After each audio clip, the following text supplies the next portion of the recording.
What's up? We're MonsterKid Media. Tonight, we're going to talk about I think one of Stevie's favorite movies, right? Yes, it's my brother's all-time favorite. It is. It's Timmy's all-time favorite.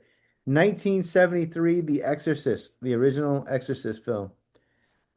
Mike came with some notes, Yes, I 606 pages.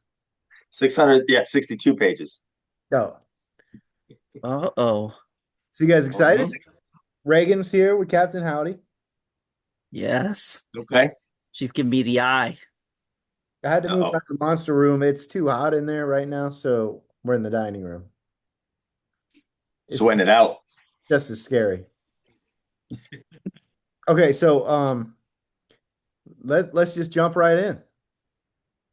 All right. Well, so I'm going to start with so this movie, I've seen it. I haven't seen it nearly as much as I have a lot of the other movies that we talk about. Um, so when I rewatched it for this, there's a lot of things that I didn't remember. Mhm. Whereas with other movies like Jaws and that kind of thing, I remembered a lot of it. It's not that I don't like the movie. I love the movie. Um, it's a really heavy movie. It is. There's a lot of content in the little space that movie is. Mhm. So you guys want to jump into opening scene?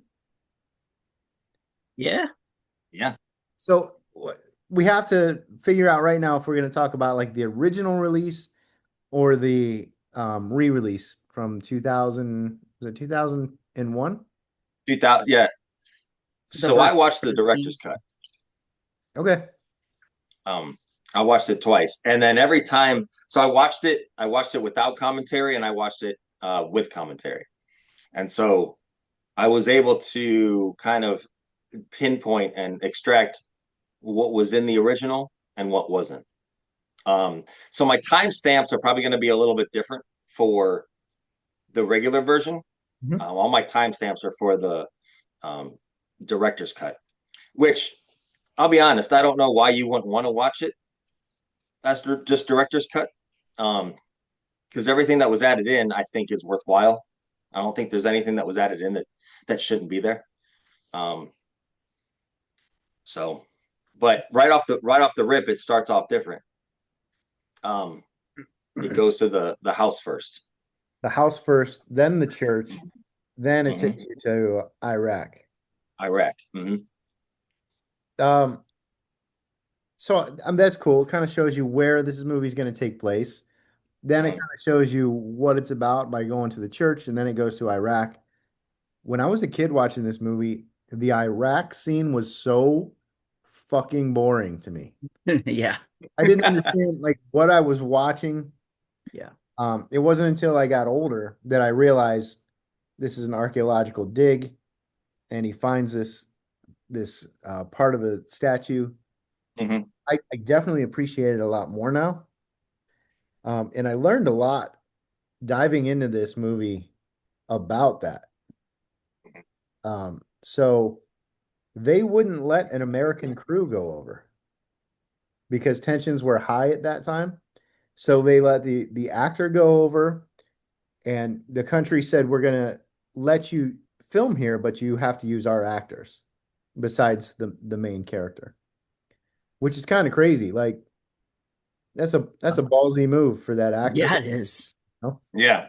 Jeez. And America, the United States, they said that they wouldn't like sanction it or something like that. Like, You're on your own, yeah. yeah, you're on your own. Like, hey, if something happens, oh well. I heard one of the stipulations was they could film here, but you have to show us how to make fake blood. Yep. Really? Yeah. Yeah. Which is very interesting. Yeah. Okay. That's kind of a weird request, but Yeah. we'll show I you mean, so it has to be like for like propaganda videos, right? that was my first thought. Yeah, that was my thought. I'm like, okay, they want something to look real. Yep. So So, do you have any notes about the opening scene? Uh, I do. Stevie, do you have anything about the opening scene at all, or No, we just okay? go in what you're doing and All right. talk So about it. one thing I've noticed that I haven't liked about when I listen to us on the old Spotify that you Yeah. put us on. Shameless plug. Sometimes what's up? Shameless plug. Shameless plug.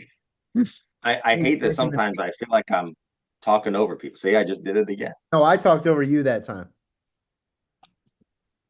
I don't like that Um, I say iconic too much, so I'm not gonna say yes, you that. will. And I say the F word a lot, so I'm gonna try to tone that down. Okay. We'll see how that goes. How Um, would you think this so movie is? How important is this movie? This movie is very important. How I mean, important? Do yeah, you like like would you say it's like just okay or No, I think this movie is a turning point for horror. like iconic? No, I was trying so hard to get him to say I it. know you were. no, legendary. Oh, jeez. I was Go. trying. Let's I was talk about the faking. movie. Let's not make All this right. a pick on Matt night. Okay. All right. So, it began with the house and the Virgin Mary. And so what Friedkin, is that what you say it? Friedkin, William Friedkin, Friedkin, the I director. so many people say it different. Okay. I'm gonna say Friedkin. So I've heard he Friedkin, Fredericken. Yeah, he he said that he wanted to do that at first because he wanted to juxtapose it with, you know, the rawness of Iraq, how different those worlds are. But it's funny that you would say, like, when you were a kid and you would see that beginning, that you would get really bored. I would always think, like, I always thought it was the beginning of an Indiana Jones movie. yeah, Really? Like, it reminded me of that. yeah. Like, they always start out at like an archaeological dig site, and Yeah, um I could see that point. so it was shot in Mosul, Iraq, and what he said was is that every day it was like 130 degrees, and they would have to stop shooting tons of times and wait until the evening. And the dig site is a real dig site, that they were constantly bringing things up from, and it's in a really historical area. Um, so the priest is Father Marin. This is where we meet Father Marin. We don't know it's Father Marin at the time. Um, so in watching this, I guess he was having all kinds of premonitions, right? So when you first see this, it really doesn't make sense to you, right? When he sees the statue of Pazuzu, which is actually really, that's never mentioned in the movie. That's all like secondary, um, understanding, right? Um, so let's see. He was introduced, and then so you see him, and after he does the archaeological site, you kind of see him, and then you see him taking these pills. Okay, you don't know what the pills are, but apparently they're nitroglycerin pills Yeah, I knew for that. his heart. You knew that at the time when you saw it, Not when I was a kid, but like I know that those right? are nitro pills. Right. Okay. But when you see it for the first, I guess what I'm saying is when you see this movie for the first time, this is one of those movies that you're going to have to watch a couple times to really get it, Yeah. you know? Oh, Um, definitely. Something so, I liked about, sorry, what? I was gonna talk about Father Marin really quick. Yeah. Something I liked about the way he played that character. He was actually much younger, and they old aged him, old age Hmm.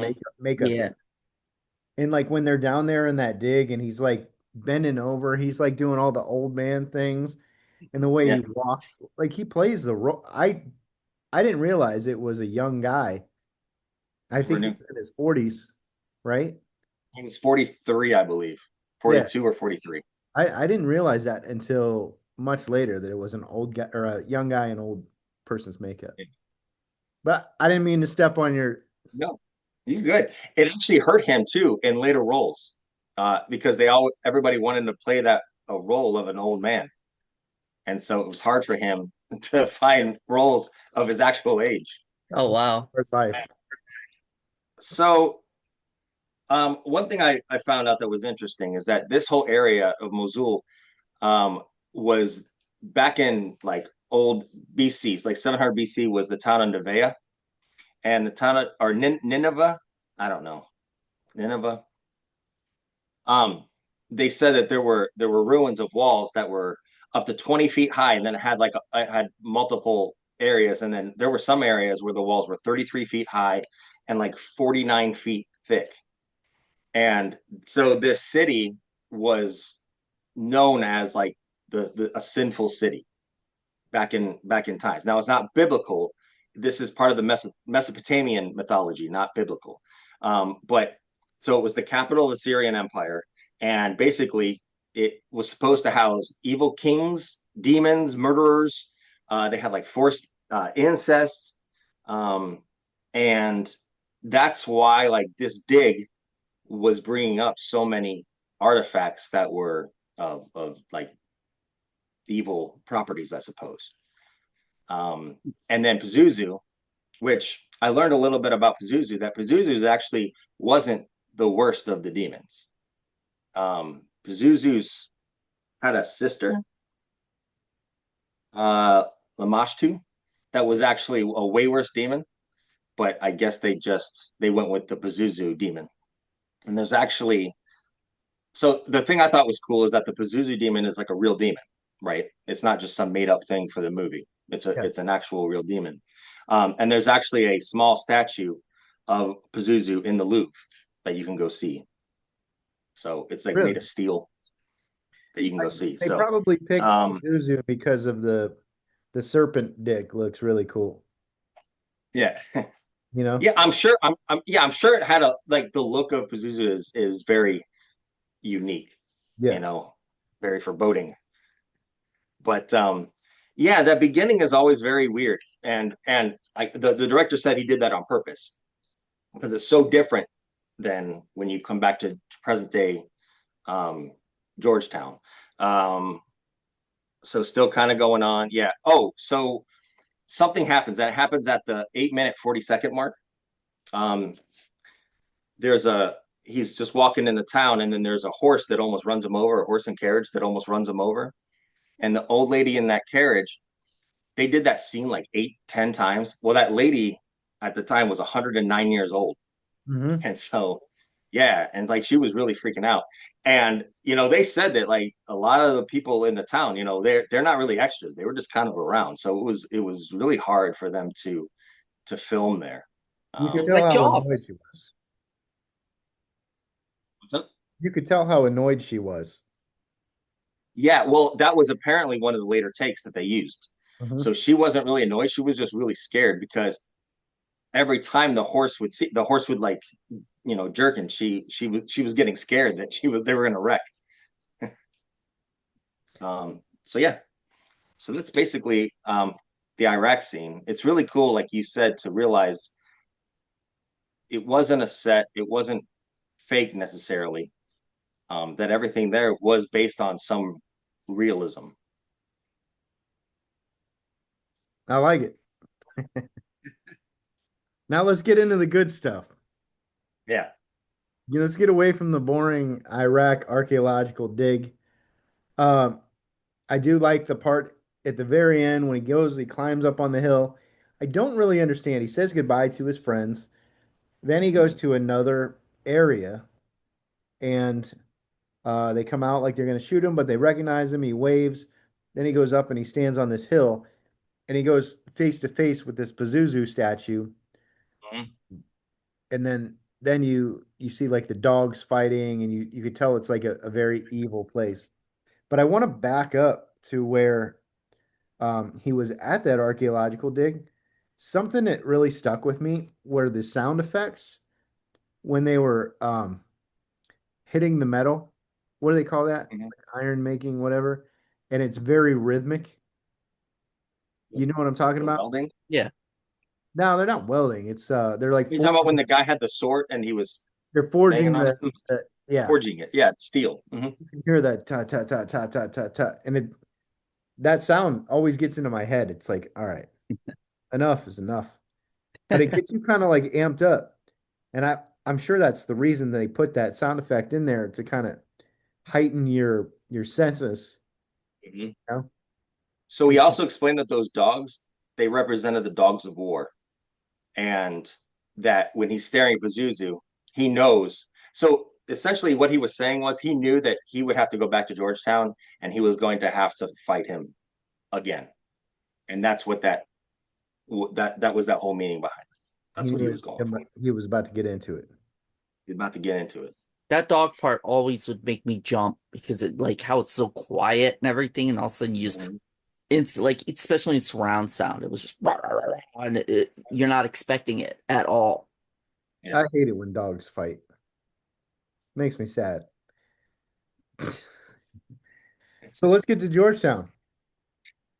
Um, what do we open up to where Chris is working on her script yes. for her movie Crash Course, which I never really noticed what it was called, but I saw, on the trailer that it was called Crash Course. So, So this is where you're introduced to the mom, Chris is her name, and mhm. and Reagan, and then you can start paying attention to things around the mom's room, you know, the Yeah. weird the weird picture of Reagan like this. Mhm. It makes an appearance later. Um, and it kind of shows like the mother-daughter relationship, and they kind of get into that the dad's not around, right? Yeah. Right. So from there, where do we go from And there? not really involved. That's true. Uh, Yeah.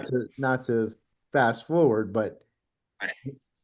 in a later scene, Chris is on the phone with the dad, and Mhm. she's not showing up for Ray, or he's not showing up for Reagan's birthday. Yeah.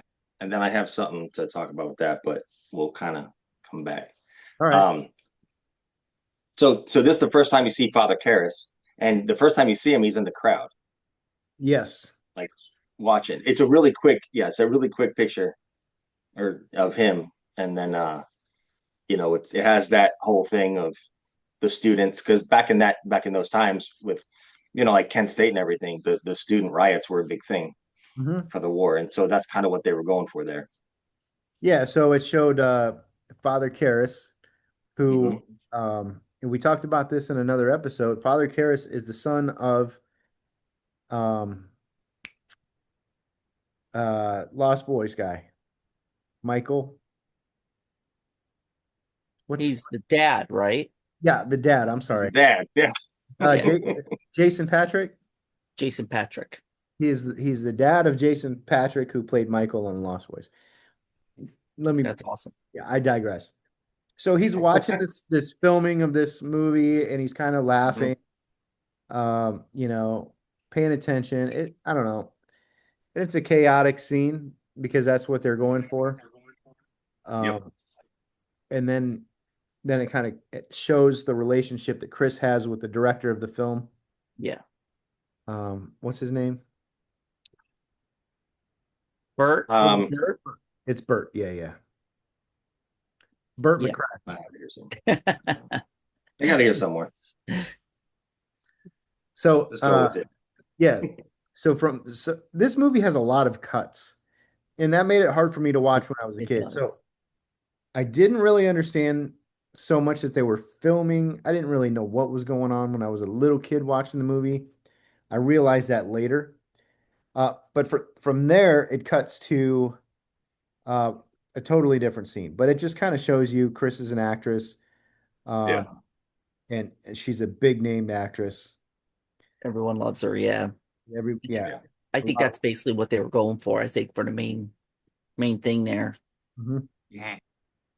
Um, well, before she left the house, remember she heard things up in the attic, and then she Rats. talked to they Oh, talked to the maid and the butler, and they were like, "Oh, it's probably rats," that kind of thing. So He we're doesn't already like kind of set traps, right? yeah, he said there and weren't we're any already rats up there, and she was like, "Go get traps." I heard them. He's like, all right, Mhm. I'll go get some rat Yeah, traps. But she started hearing stuff upstairs very early on. Yeah. right away. So Um, so then like yeah, you see Father Karras, but then she starts walking home, right?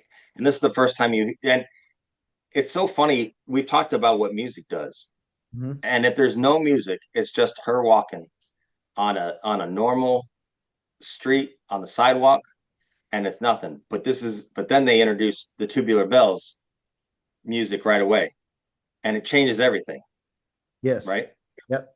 Um, I also noticed something early in her walk. You know when she walks past those houses of the doors? Yeah. Yeah, do you notice who walks past her? No. So there's kids dressed up in Halloween costumes. They're trick or treating. Oh, really? Yeah. Now the director didn't say anything about kids trick or treating or anything, but it's clearly kids running past her in full costumes trick or treating. I never noticed that.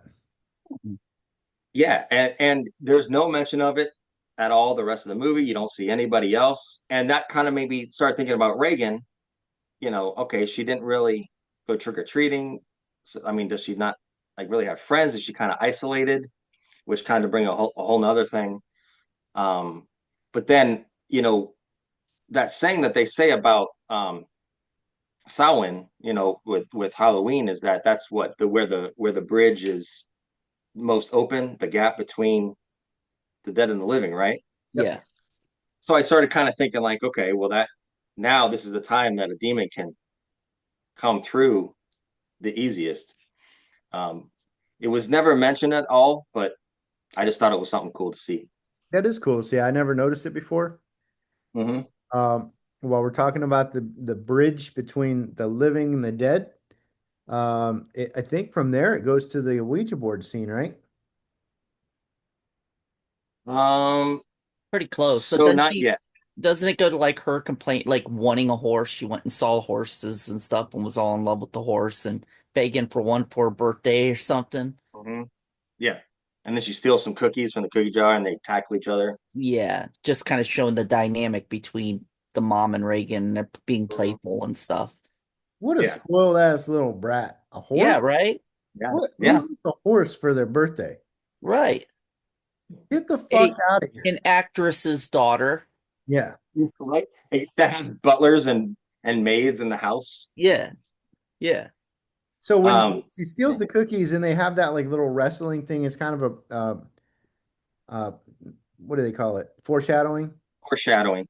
Yeah. Um, Mhm. that Of later on. she's holding her down, and it kind of like Stevie said, it shows that dynamic. Um, and then we get in the Ouija board. Not yet. I got something It's there, but cool. go ahead. All right. Well, I wrote everything kind of down. Um, we also have to. They also have to kind of give a little bit of backstory on Father Karras, right? So you first see Father Karras go into his mom's, and then he goes into his mom's house. Um, Something that I was told. I'm well, sorry. no, no, go ahead, go ahead. Something about Father Karras that I heard on the commentary that I never noticed before is every time you see him appear into the screen, he's coming up. He's Yeah, ascending from below, yeah, Oh wow. which was kind and of it's not every time, but it's most of the time, right? yeah. So when he's going to his mom's, that's the first time you see it. He's coming up um, the subway stair, or he's coming up the train stairs, Mhm. and then he sees that homeless man, and they make a point of showing the blue eyes of the homeless man. Um, I'm not 100% sure what that meaning is. I think somebody else has really blue eyes that he sees later, and I can't remember who, but there's theories that I read that was already Pazuzu kind of. They're saying that Pazuzu isn't just in one area. Pazuzu was kind of everywhere and moving,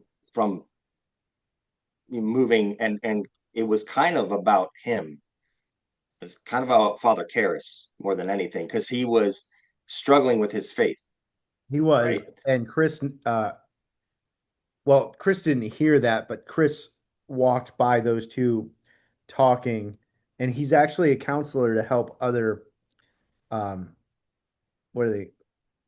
Kids, wasn't it? Priests. Yeah, other priests, Oh, it was other Hmm. priests. I thought it was kids. I'm sorry. yeah, who might be like losing their faith. Um, I always thought that scene was unsettling in the subway, though. You Yeah, know, because like Karras looks at him like he's so disgusted. That's what Yeah. kind of priest give the guy a dollar, you know? got some change for Yeah, an you got old some altar change. boy father. Mhm. And he just looks at him like, you dirty homeless man, get away. And it's like, just give him some change. Yeah. It Well, the reminded me director. of Hellraiser with that guy that eats the bugs at the pet store. Like Yeah. you first see, and that guy's just creepy, homeless, and she's walking by. She's like, "What is going on here?" It was like the same type of feel, same type of vibe. So that Yes. was kind of the introduction to Karras. And then he goes to his mom's. And then Yeah. you kind And of see the there. relationship that they have Mhm. there. And there's a picture of a girl on the dresser that, in watching it with the commentary, it says that that was like a former love of his, which the director said it. I would have just assumed that it was a picture of his mom as a young girl, but Mhm. um, that's what that's what the director said. I don't know. Is that his mom's house? I don't know why his mom would have a picture of a former ex of his. I don't Maybe she know. liked her. Maybe. So in Um, this scene, you can see that she's ailing. She's not doing so well. Her feet are looking swollen. So he, unwraps them, takes a look at them. He's definitely yeah. taking care of her as much as he can, but I think he's limited at his resource or with his resources. Um, Hmm. and this is the point where she can sense that there's something wrong with him. Right. She calls him Dimmy. Um, Yeah. and what's wrong, Dimmy? And he's like, nothing, nothing, I'm okay. But meanwhile, he's losing his faith and he doesn't feel secure in the place that he's in with the church. Right. So, what kind of notes you got on the mom? Anything crazy? Nothing really. No, it's just notes on his faith thing, and it kind of goes back to the homeless man, where it's not so much that he's disgusted, it's just he's starting to question, like, if there's this almighty powerful God, like, why is this man suffering? Why is my mom suffering? What is going on? Why is all this happening? You know. Yeah. So that's kind of what he's battling with. So So that's the perfect guy to do an exorcism. Yeah, right. yeah, yeah. That's what I'd want. All right, can we get into the Ouija board yet? We can. Yes. Go ahead. All So right, so Chris. this is where Reagan's in the basement playing with the Ouija board, right? But before she was making things out of clay, like almost like Play-Doh. Um, if you look at the things that she's making, you'll see something very similar in a few scenes, but it's got a pointed nose. Like a weird toucan Like, Sam Is it? type thing. yes, It's made out of paper mache. is that what it's made out of? Hmm. I don't know Yeah, the what I toucan. thought It's it like a was. bird. Yeah, she does make little clay things, Yes. but she makes the toucan or the bird like paper mache. Hmm. So the bird's what do they call it? Snout, the nose, The beak? the beak. Yeah, the beak. So look at that bird's beak, right? And it's got wings and it's standing upright, so it kind of looks like Pazuzu. But that beak is important because the colors of the beak are like a reddish or orange and then black. And I'm gonna just jump forward just a quick second. Yeah. When the church is desecrated, there's those beaks and the same Yeah. color. And I don't know if they're the paper mache or what they are, but it's very. What are you showing us, Stevie? He was showing us something. A toucan? Can you Oh, see the it? the Yeah, desecrated. yeah, yeah. Yeah, exactly. That's titties on there. So the Yeah. beak they make, you know, it's the same shit from the paper mache or the clay or whatever it was on Hmm. that she was making when they desecrated the church or when she I desecrated. never knew that until you pointed that out to me. And I did you never put two and two together. it's yeah, it's crazy. Hmm. Yeah. Then so We'll be coming back to that yeah, we'll again go back to to that. to Then fur like, to fur to further prove that it was definitely Reagan. all right. So then she's like, "Yo, mom, check this out. I got this Ouija board and it talks." And she was like, "Yeah, yeah, blah blah blah." And then so Reagan puts her hands on the planchette. Is that what it's called? Planchette? I The never played with the Ouija board much. I don't know. I know it's like planum or something like that. I don't know. I Yeah, I think don't it's know. the thing that moves. I think it's planchette. I don't know for Okay. sure. And Chris goes to put her hands on and it shoots out. Yeah. Yeah, And then she's like, Captain Howdy, that's not very nice. Then they go again and it's moving. Chris thinks it's just Reagan just playing. yeah, I forget what was she asked, like, do you think my mom's pretty? And she Yeah. goes, no. yeah. Captain Howdy, that's Did it not very answer? nice. Yeah. Yeah. So that's the open doorway. She's talking to Captain Howdy, which is Pazuzu. Hmm. Hmm. She messed up. She messed up by playing with that thing. That's why I don't mess with them. Kids don't even start. No, Don't know. don't Don't even do pick it. one up. I do think that Chris was a little bit blasé about whatever that thing is called flying away from her because Reagan wasn't even touching it at that time. Like when she went to go touch it and it just went like Reagan wasn't even touching it, and she was just like, "Oh, No, She it's did still getting did like fish and twine or something on it and yanked it yeah." and playing a prank on her, but I yeah. guess it's one of those things that happens, and your brain doesn't let it process. Like, wait, nobody touched it. You know what I mean? Like you just have to. You're thinking, "Oh, she just pulled it away from me." Yeah, but that and meanwhile that thing straight up turned and shot. Yeah, boom. exactly, exactly. Get that motherfucker out of there. Yeah. All right, so then what? Um, from there, don't we kind of go to where like the noises are getting worse in the house and Reagan seems a little bit sleepless. Doesn't she wake up to Reagan in her bed and she's like, "What are you doing in my bed? My bed won't stop shaking," or something like that, she says. Yeah, yeah, Yeah. yeah. So she Well, they takes her. also had a conversation. Yeah, but they also had a conversation about her dad, and then about Mr. Denning. Um, Oh, yeah, that's right. and she was like, "Is Mr. Denning gonna be my dad?" Yeah. You can And invite him to my birthday party if you want. Yeah.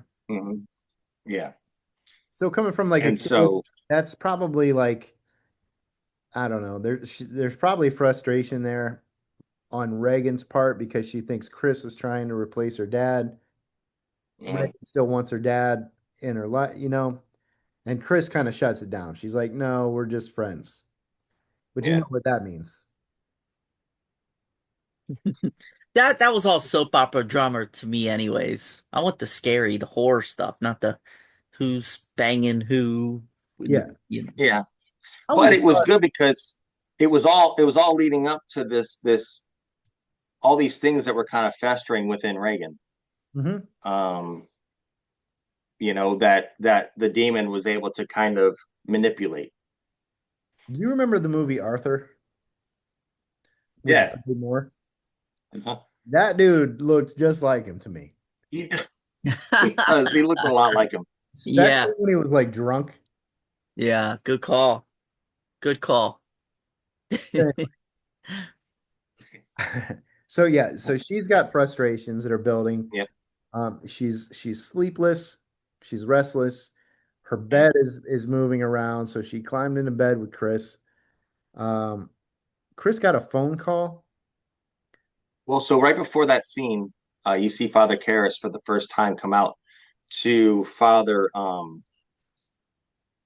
his buddy, or oh, well, maybe it was one of the older gentlemen. It was the older But guy he that basically, told him yeah, he and was he's unfit. yeah, which as a kid, like I thought it was the guy from the beginning of the movie All these because old people look the same. yeah, I was like, oh, he's talking to the guy from the beginning of the movie, okay, and it's not. Um, but yeah, he's basically telling him like I'm done, I'm out. So And that's apparently that's the turning point of the film. So that's when everything really starts to kind of ramp up. I could see that. Yeah. So from there, uh, what was the phone call Chris got? I can't remember. The dad. Or no, Mm-hmm. they needed her to shoot. They wanted her on set. Yeah, that's it. That's what it was. And then that's when she saw Reagan in the bed. And they keep showing the picture of Reagan with her hands crossed on the nightstand. Creepy picture. Yes. Uh, but they definitely make it a point to have it in the background, Mm-hmm. you know, so you're paying Yep. attention to it. And then she hears the stuff in the attic again, Mhm. goes up there, sees the traps. Nothing's wrong with the traps. Her her candle flames up Yeah, that 10 that was feet. eerie. Mhm. Mm-hmm. Um, but then she is on the phone with the dad, and then Reagan hears her just cursing out the dad. Yeah, she's standing there listening to all this, the motherfuck, blah blah blah, Mm-hmm.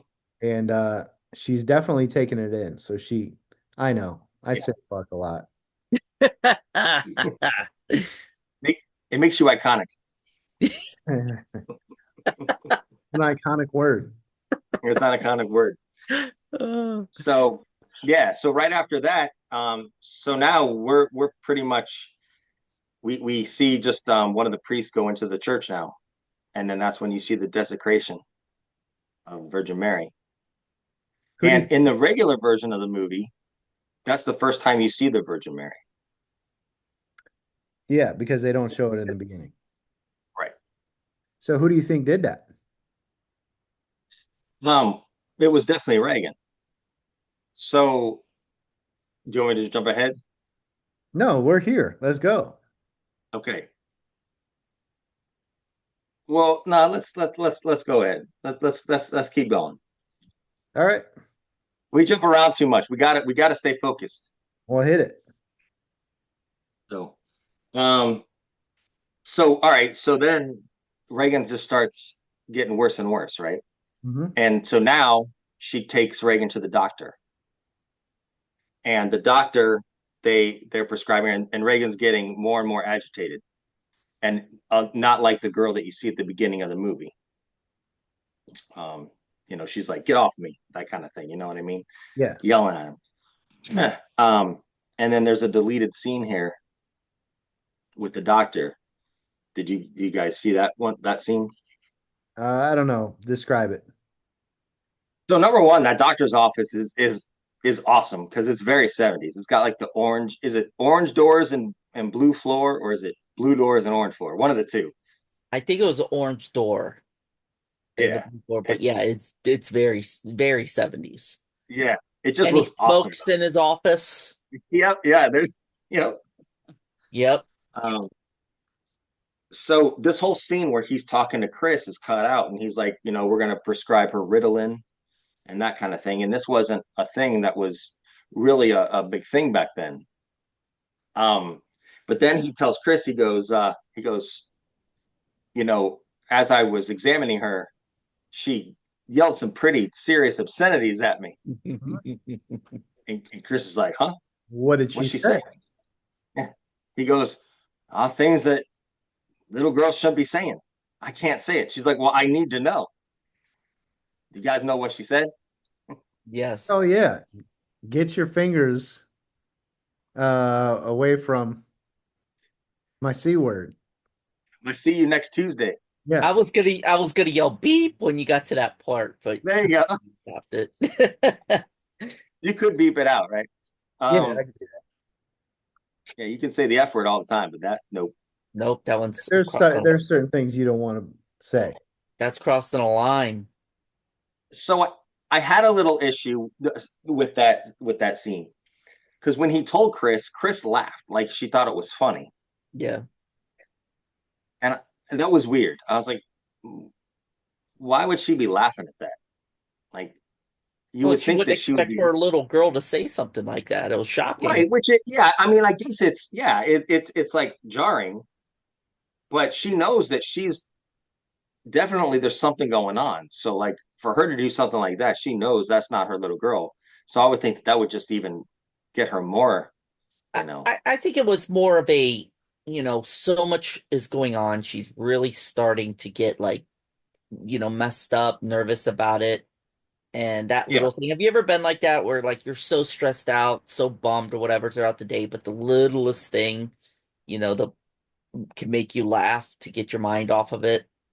I think it was yeah, something like that. It was just she's scared to death and everything, but that just kind of shocked her yeah. and just made her go into this laughing frenzy. That's fair. I can understand that. I would beat my kid. No, you wouldn't. You would have taught your kid the word. No, not the C Not word. not not that word, Stevie. Come on. Lines that My can't be goodness. crossed. He's No. not a monster.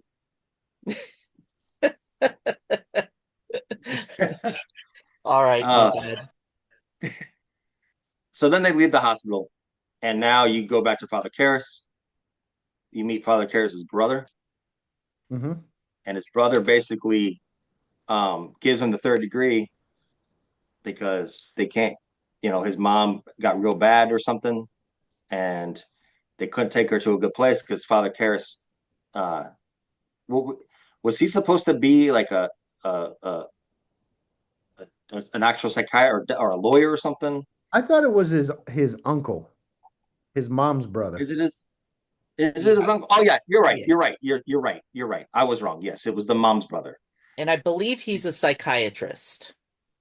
He's a psychiatrist, so he instead of being a psychiatrist, he ended up becoming a father that helped because he had that psychiatry background, Yeah.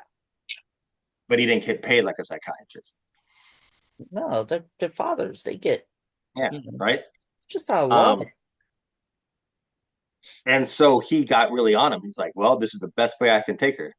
We can't afford anything else because Yeah. this is what you decided to do." And he feels really awful going in there.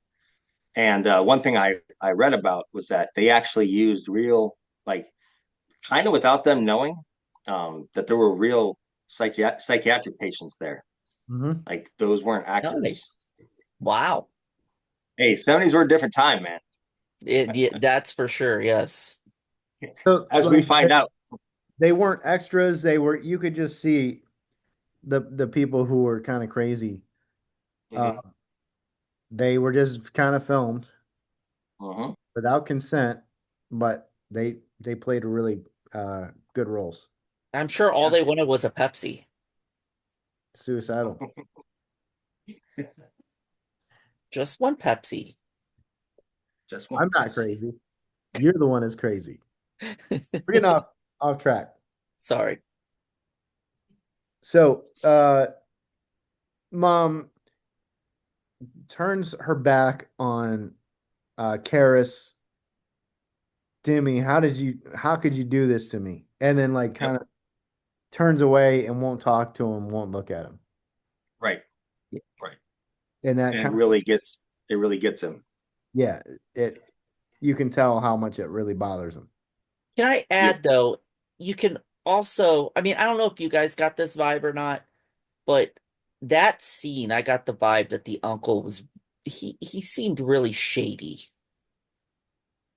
Oh yeah, for sure. I just got that, feel that he's just doesn't care, just wants money. Just Mm-hmm. a shady character.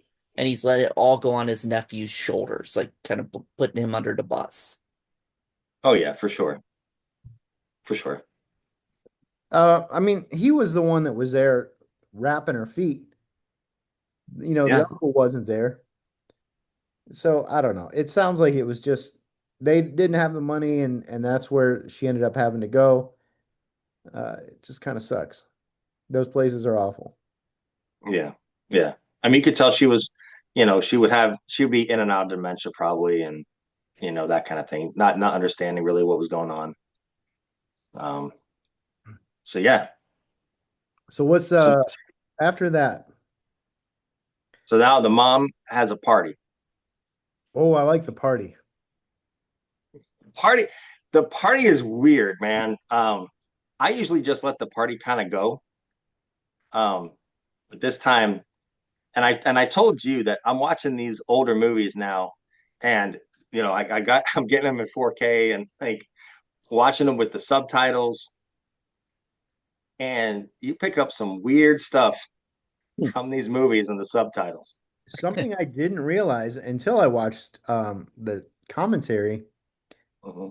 One of my favorite parts, and I'm not going to jump ahead, but one of my favorite parts has to do with one of the guys that's there, and I didn't realize it. The comment was directed towards the guy, but there's a guy who's an astronaut there, and he's getting ready to go up off into space. I had Yeah, no idea just until like the other day, and I watched this. So the party's going on, everybody's getting hammered. yeah, Uh, Bert's out of his goddamn mind. He yeah. starts Bert, he yeah. he starts who's he starting shit with? The butler Well, guy. the Butler guy. But before that, he's drinking, right?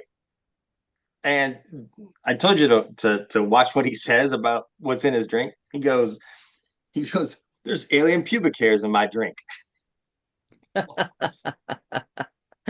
Alien pubic hairs? Alien pubic hairs in my drink. He's like, look at that. Like, he's This sitting Nice. guy, there. he was so like he played a drunk, obnoxious Arthur. person so good. Like Yeah. I hated him. I didn't want to, I didn't want to watch him, didn't want to listen to him. And he starts shit with the you said it was the butler? I think it's the Butler. Yep. Hmm. Yeah. And He's then they he's the help. He's the one that Yeah. was setting the traps upstairs and everything.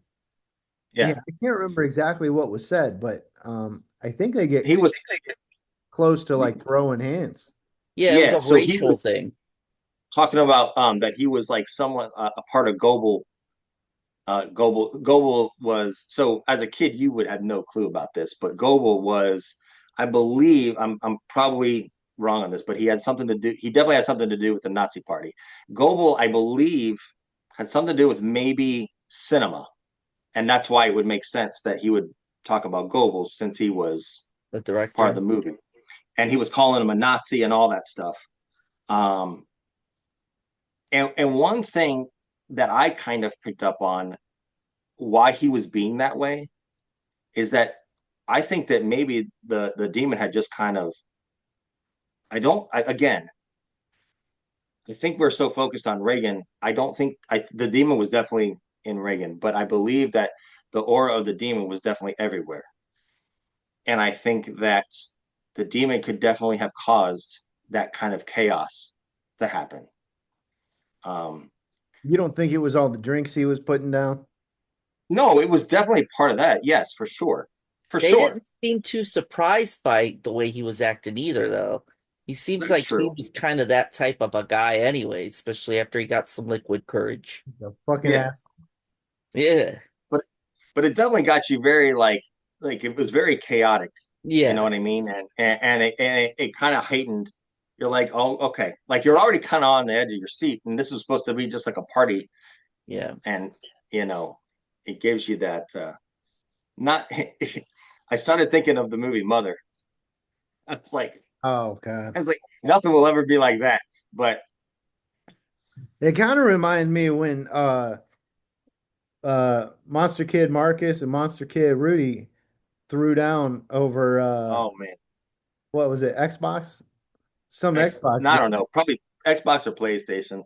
in the We living room. won't. Yeah, But we won't. We, if we we won't were get into on that. Spotify right now, I would put put the footage in.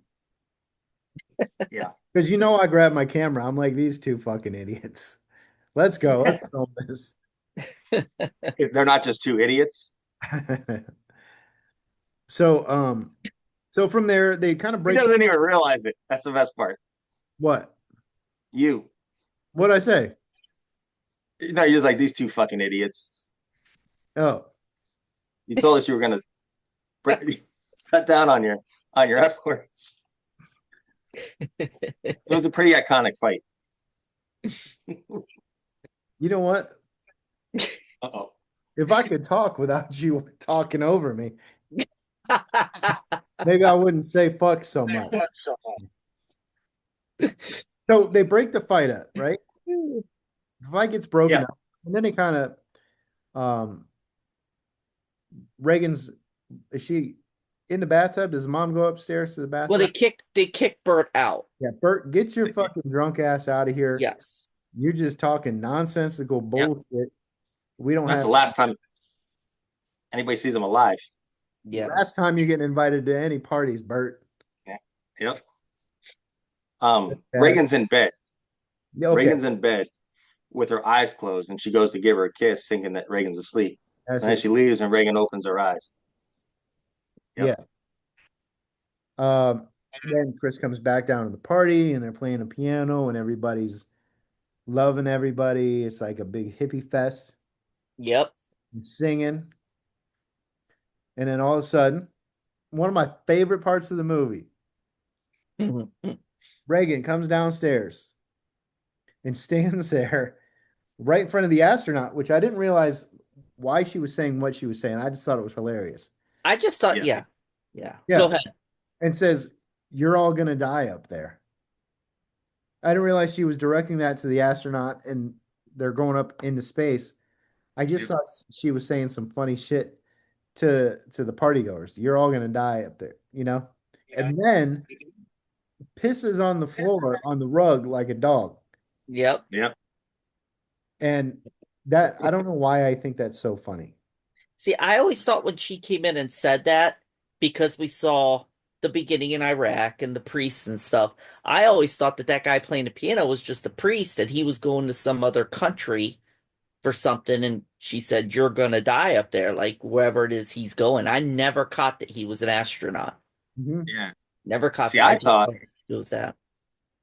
something different. I thought that was the demon saying, with your thing about the priest, Stevie, that you're gonna die up there when they did the exorcism up in her room. So Ah, I thought that's what she meant. ah. But it was definitely because he was an astronaut. The reason we didn't look at it like that is because we have never been to a party with an astronaut. We Nope, have never. Your mother's an astronaut.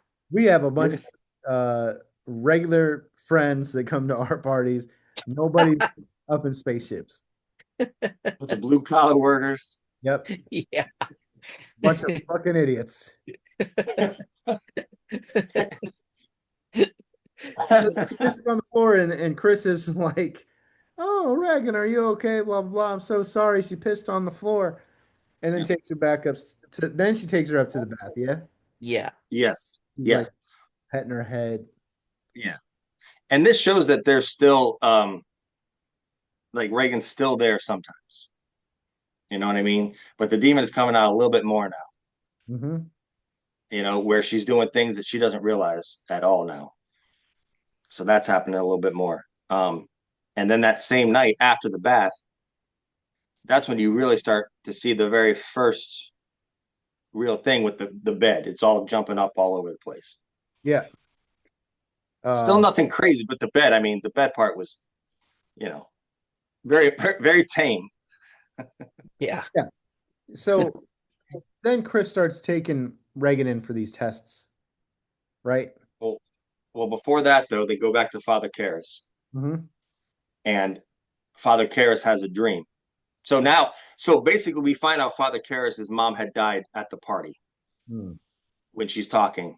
And again, that's not something as a kid or watching it that I ever really noticed. But you learn that Father Karras' mom died. And then he has a dream, And in his dream, he we actually, is that the first time that we see Captain Howdy, the demon face? I think that's the Now, very first time. yeah. Now that wasn't part of the theatrical, right? That was all put in at Yeah. the director's cut, right? No, Yeah. no. When you see the demon's face in that part, Yeah. that was in the original version. Was that in the original Are you talking version? about when Okay. the mom's waving at the subway or whatever and it flashes? Yeah, that Yeah. was all in the original version. Okay. So yeah, she's coming up out of the subway, is yelling for him. He's running towards her. You see the demon face, and then she starts going back down to represent her going to hell. Yeah. Um, and in his dream, you also see. So now he's getting connected because now you see the dogs fighting again. Mhm. Kind of he's starting to have premonitions. Um, and so yeah, so now he's starting to kind of get involved in this whole thing, not knowing at all kind of what's going on, right? So, and then they cut to um, Reagan getting a shot and cursing and all that stuff. Now she's just unhinged, What did cursing she and say? stuff. What did she I say? don't want it. Fucking bastard. Oh yeah, yeah, she did that too. Yeah. Yeah.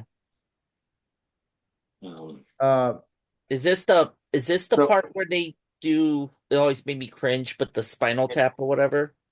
uh, yeah, yeah. So before that, they're talking to the mom, and he goes that they think there's something with her temporal lobe, and that kind of thing, Yeah, okay. which honestly is terrifying in itself. Like I always think about this, how close we all are to just being completely insane. You know yeah. what I mean? Like just a little thing, and it's like we're done. Like just one Yep. little thing to our brain, or like, Yep. um. But apparently, so in the research, apparently that scene, there's a lot of really cool things about that scene. Number one, people find that to be the most unsettling scene of the movie because of the realism, Hmm. and it's so real that it was used to show real and what like doctors what you're supposed to do. Like they did such a good job Wow. that it was used in real life things, which is Wow. kind of crazy. Yeah, Yeah, like it was like Ye- they used it as an educational video to show the procedure.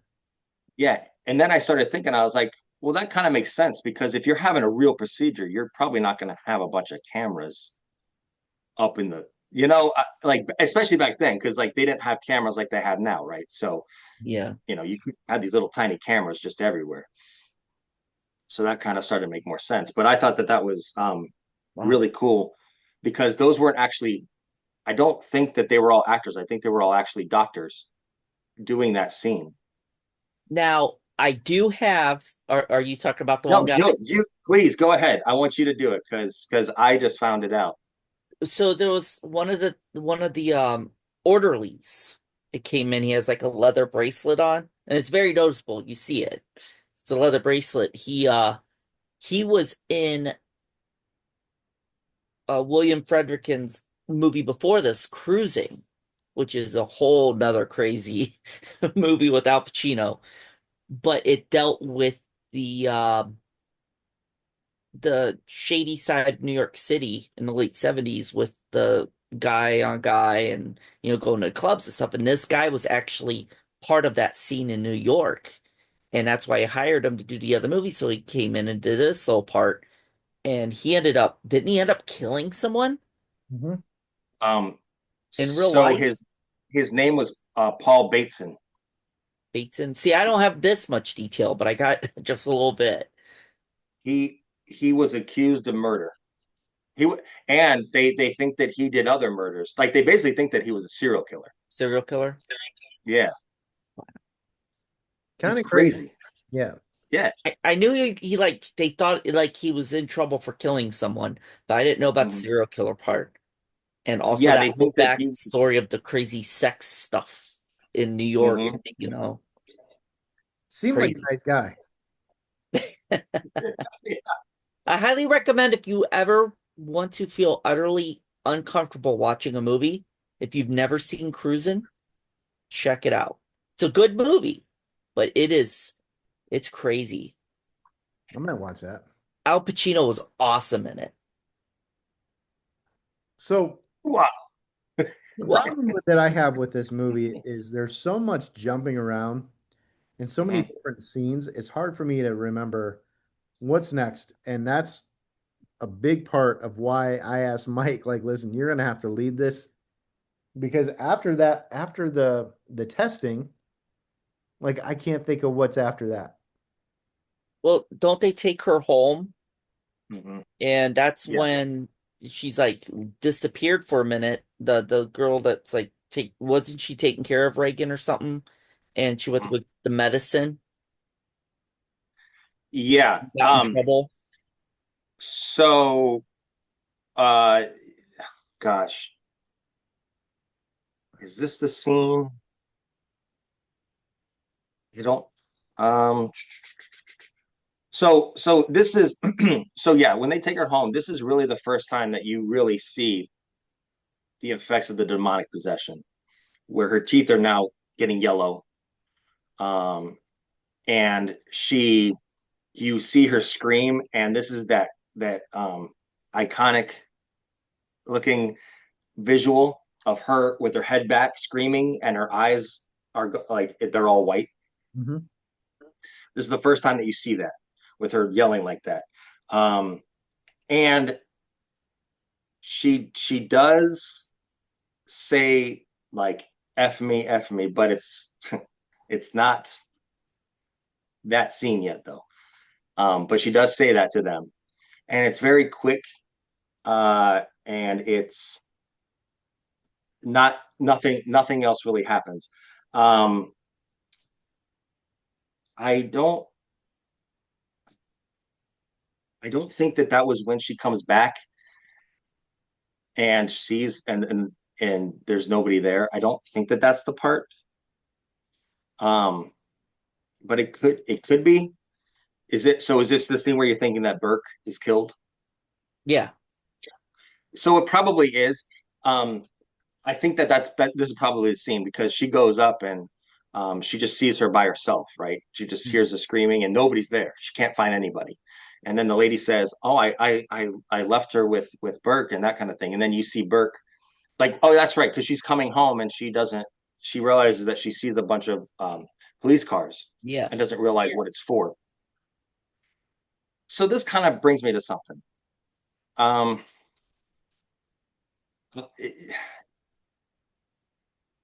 you so the whole Burke being thrown out the window, right? She says something later about like when the demon, it's like, did you see what she did? Your Yeah. Your daughter. see you next Tuesday, daughter. And it coincides. Well, I don't know. Let's when we get to that part, I'm gonna backtrack to this part instead of going forward Okay. because Okay. I have some thoughts. So But Burke anyway, was definitely up in her room. yes, Yes. yes, What's this yep. drunk ass doing up there? The lady that takes care of Reagan, she went to get her medicine filled Her for her. medicine. So she asked Bert to hang So out just with watch her. Reagan while she went and got her prescriptions filled. Yeah, That's why he was up there by himself with her. but he Here's a was in good, that room. yeah. He was in that room. I mean, are we just gonna talk about it? Go ahead, because I mean, I never really kind of, I don't have the same kind of depraved mind you have. Oh, stop it. I never really put two and two together. I didn't understand what he was doing up in the room. You can watch her from the fucking living room. Right. You don't have to be in the room. You just have to like if she screams for help or something, then you go help. And you go up there. What are you Yeah, doing? You don't need to be up there, you know? You drunk exactly. ass. So then she yeets this motherfucker out the window, Yep. you know? Yeah. They don't really go into what else happened, but you have a theory. I'll get to that in a second. Okay. Um, So before that,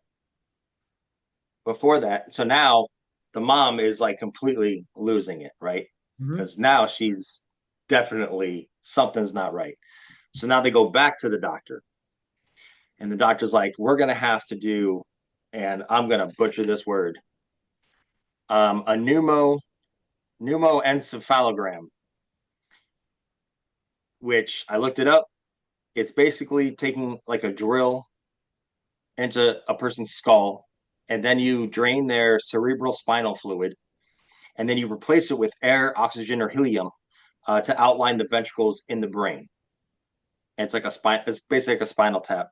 Now this has been replaced with like CT scans. Back then, this was done a lot, and it's super invasive, super painful because you have to be awake for it.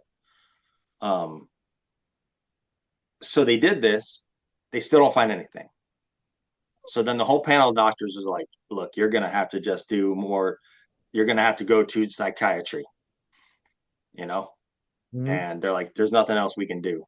So this is obviously something going on in her brain that she needs to talk to a psychiatrist. So then the mom comes home and the lights are flickering and flashing, right?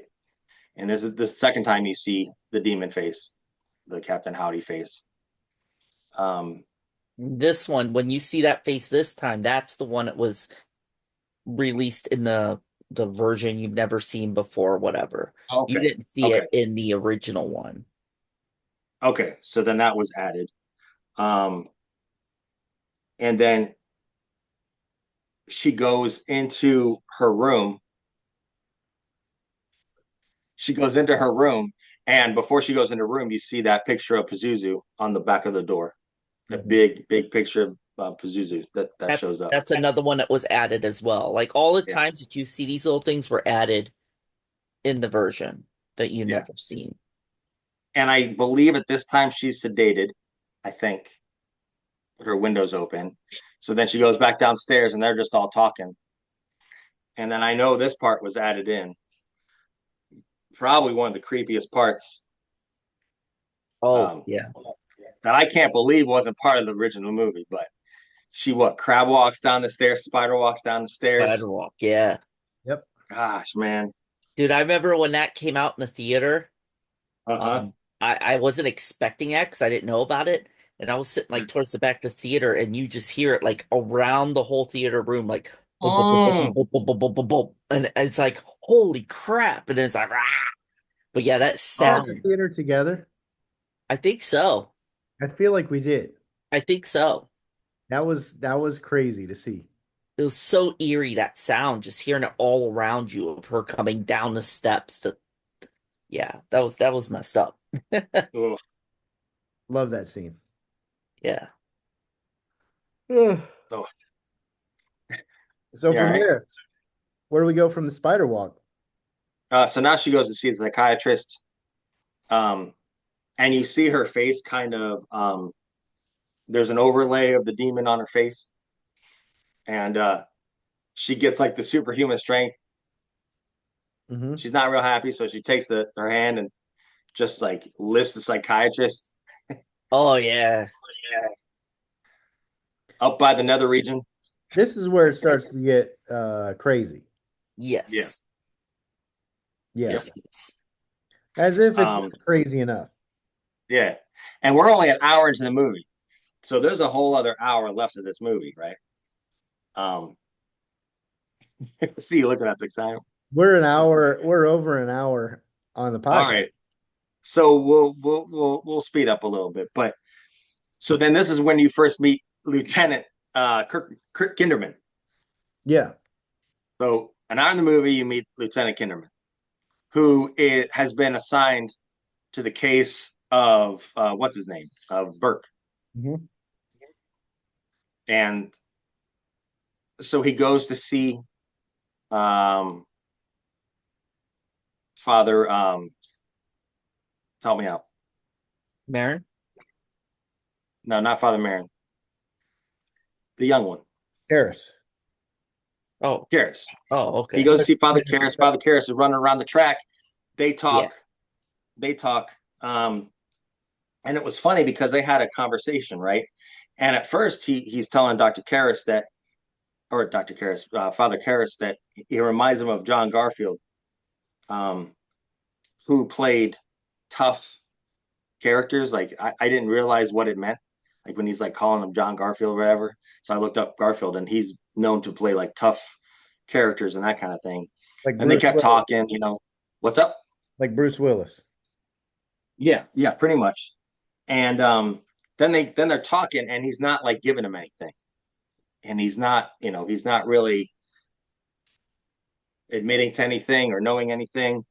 And then he says, on second thought, you're more like Salmoneo. And apparently Salmoneo was known for uh, being more like slender and the like much less manly roles.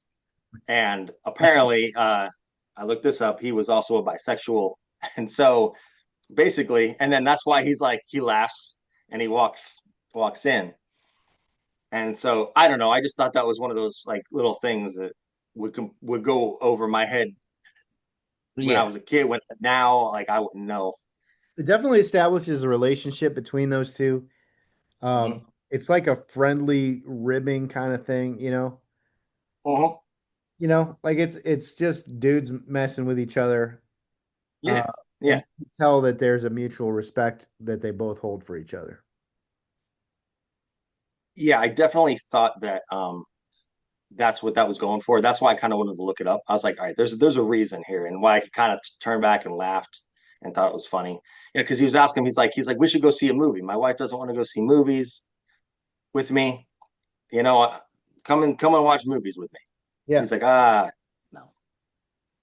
Um, so now there's a quick cut to Reagan, and now she's got cuts all over her face and everything. Mhm. Um, I mean, can we talk just real quick about how awesome Linda Blair was? Linda Blair was incredible. It, yeah. Throughout this movie, dude, Yeah. she played the little girl part Mhm. perfectly. Then, like the little girl that is slightly possessed when she's in the doctor's office and she's like doing all this, I can feel her annoyance. She kind of portrays like a little kid that just doesn't feel good or has the flu or something. It can't sit Uh-huh. still, and just this gradual descent into completely possessed. I mean, Yeah. what a incredible performance. She's kind of a like in real life now, she's she's nice. She saves dogs, which I love. But Stevie, she's not like the nicest person. But that could also have to do with how Hollywood was and how Yeah. she was treated in the industry as she was growing up. And it probably formed her into this person that she is now. But she's not, uh, Stevie, go Uh, ahead. yeah, I don't know. Let's go with the movie because that's just Oh, because the I movie's mean, long. I read that she got a lot of death She yelled at threats. Rudy. She yelled at Matt. She yelled at Rudy. She yelled at Rudy. She yelled at him for taking pictures. Oh no. Yeah, she was signing something for me, and you know how he is with the camera. Uh-huh. He Yeah, just yeah. snap, snap, snap, snap, snap. Oh, taking videos, snap, snap, snap. And she was like, "That's enough. No more I mean, pictures." And he's like, "Well, you're signing my friend's stuff." She's like, "I don't care. Put the camera away." I was like, "Golly, that was she got wow. yeah." Wow. Dude, Okay. she also I gotta tell it now. Tell it. She Oh, also wait. I've met her numerous times, and I have a story for her a few times, but the biggest story. I went to Chiller um convention in Jersey with my friend, and his buddy does special effects for movies and sculpting and stuff, and he made this awesome sculpture of Reagan, all possessed and everything. Made it himself, asked us if we'd get it signed for him. because he wanted to put it on display. So we take it and, wait in this long line to try to get this thing signed. And she was charging so much for a signature. Let's say $60 for a signature. So we walk up there with this sculpture, show it to her, and she's instantly just mad. She gives us this disgusted look. The guy that played Balky in A Perfect Strangers was sitting right next to her signing autographs. And he's all impressed by the sculpture. He's like, "Oh my gosh, I gotta get a picture. Linda, get in there. I want to get a picture of you next to that." And she's all just, "No, no." And she looked at it. She goes, "I'll sign it, but like I said, $60 signature if you get 8x10 or whatever." It was something astronomical, like $260 or something. Like she really upped the price just to sign the bottom of this thing. So we waited in a sign. We were like, "No, I'm not gonna do that." And got all appalled, left, whatever. And she didn't know I was with the guy that was getting it signed. So I was the next one, and he started walking away, and I came up, and she's like, "What can I do for you?" I was like, "I want nothing from you." And I started to walk away, and so she starts talking to Balky, and she's like complaining, saying that people make these things and sell them for all this money on the internet and stuff, and she doesn't get a dime for it, and she knows that that's just what that was for. When in all honesty, this guy put his heart and soul in this, and it took him months to make this thing, and she just Yeah. totally crapped all over it. And the bad part was she instantly went from to like totally gave the crap shoulder just because someone loved her acting in that movie so Yeah. much that he put all this time into this thing and she wasn't getting any money for it. Come on. That's crazy. I lost Man. all respect for her after that one. That was one. The other times where she was being crappy or whatever, it's whatever, little stuff. But that there was just, that was over the top. There was no reason for that, you know? Shitty. That's shitty. Yeah. Yeah. And she made thousands of dollars in signatures that day because Chiller Theater is not a small convention.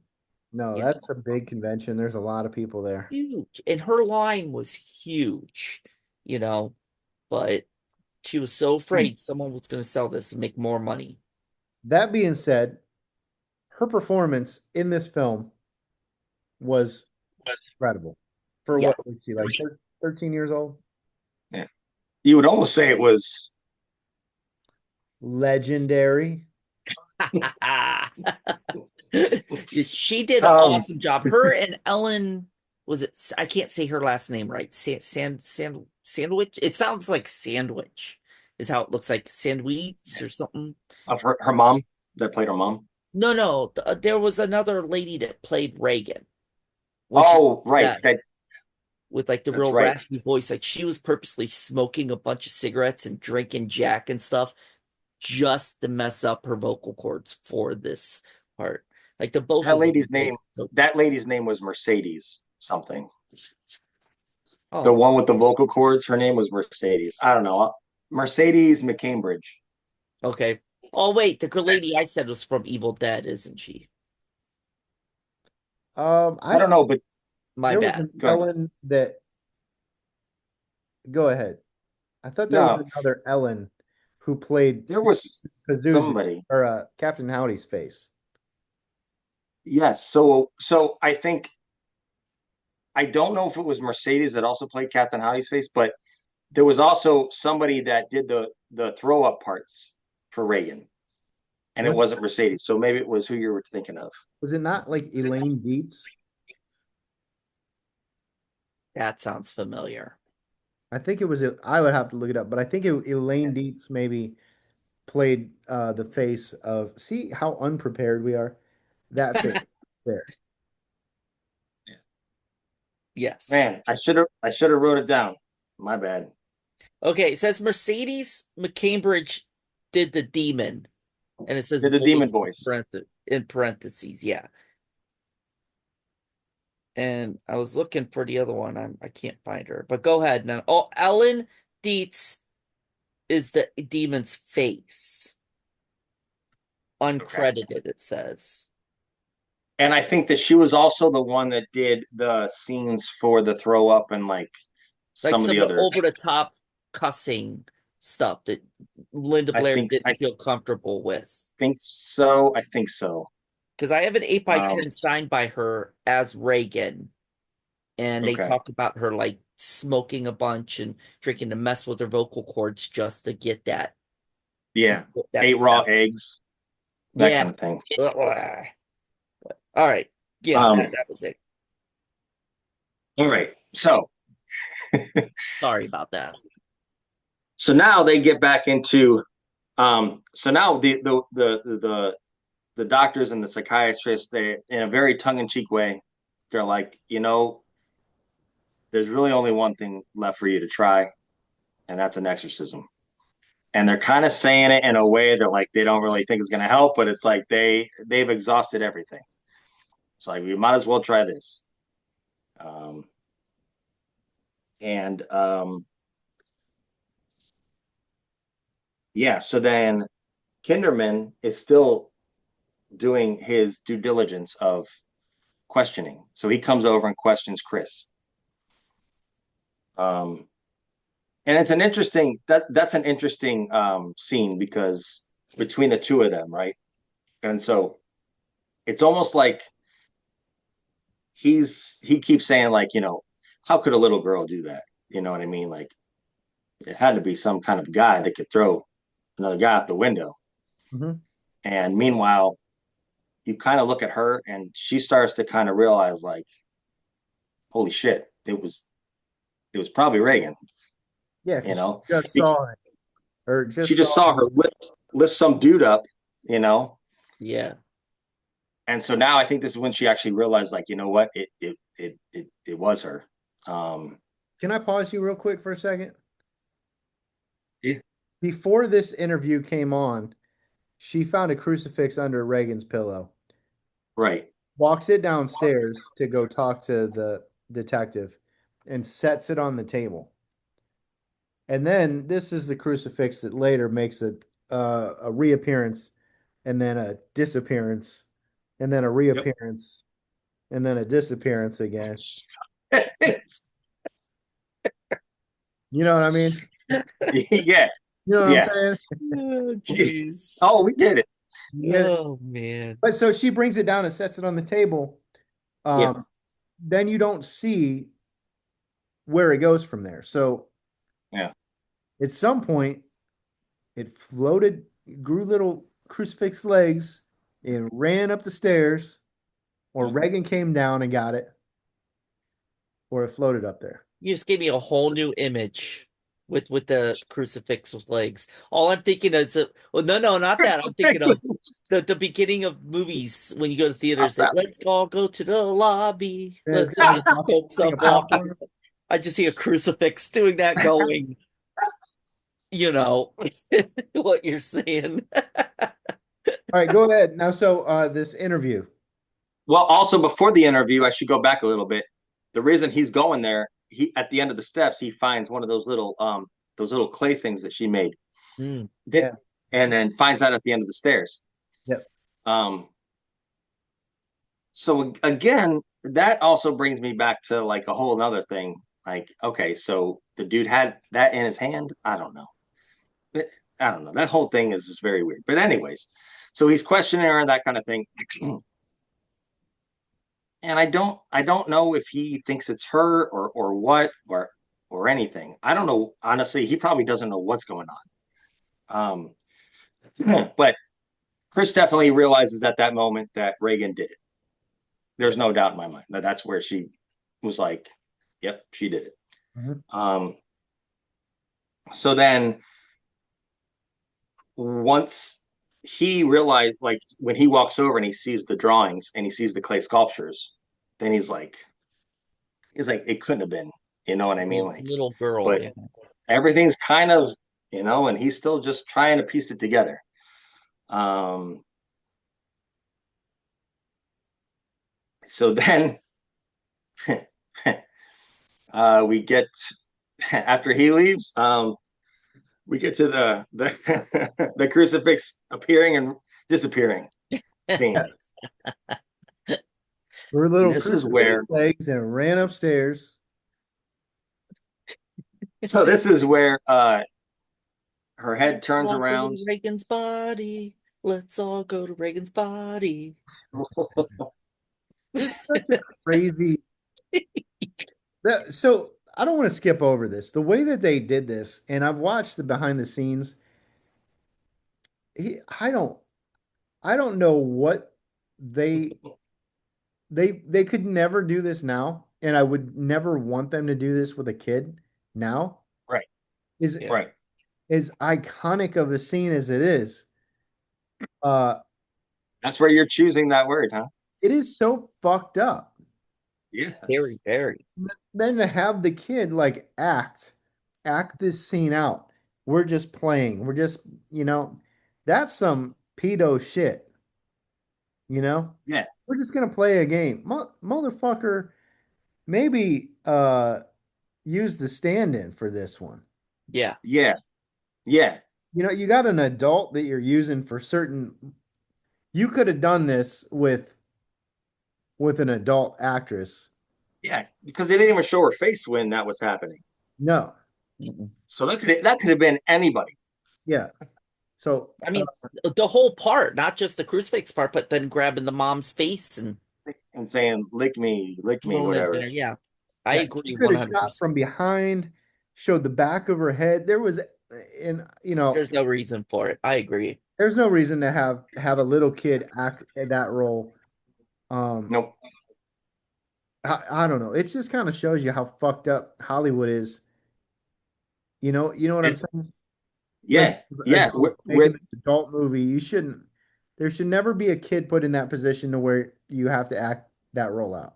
Especially Nope. like back then, Hollywood was really messed up. Yeah, there's so many other ways to do this. Mhm. Whatever. Yeah. That being said, Um, she did a great job with it.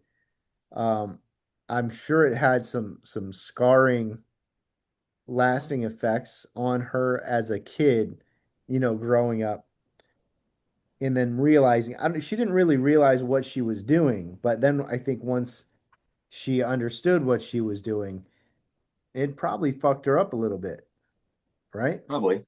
I would I think would so. think so. Um, and it definitely uh makes the audience feel very raw and disgusted Yes. Yep. on so many Which levels. is, First of all, it's a kid. Uh, yeah, it's the whole movie is based on religion, but at the time when this movie came out, people were much more religious. Um, and you're just basically just shitting on their religion through the whole movie. But this was like next level yeah. blasphemy. It, I mean, it- and I said it earlier, but she got a lot of death threats from a lot of religious sects, whatever, SECT. oh, I got it. Um, and that, for a little kid, I couldn't imagine. You know what I mean? Like, Yeah. she's just there making a movie. Like yeah, that part really sucks. Um, but I mean, I guess going back to the movie part, when her head turns around, okay. Now, when watching the director's cut, the director was saying like with her turning her head around, that's her way of showing Chris like, look what I did. I turned Burke's head around because remember when he said like his neck was turned around Yeah. Mhm. and he's like, yep, like this is what I did. And did you see what she did? Your daughter? I didn't realize that that was Burke's voice until I watched the commentary. I just thought it was Yeah, some weird voice, but it's Burke Dennings' it's voice. supposed to be Burt Dennings' voice. Yeah, and I don't know, man. I still am very. What was he doing up there? I think that her doing, the crucifix thing and then taking her mom, like, I'm like, and she obviously isn't in her right mind up there, right? Mhm. And this dude is a weird dude, weird Hollywood dude, So did things happen that then Dean was like, throw him out?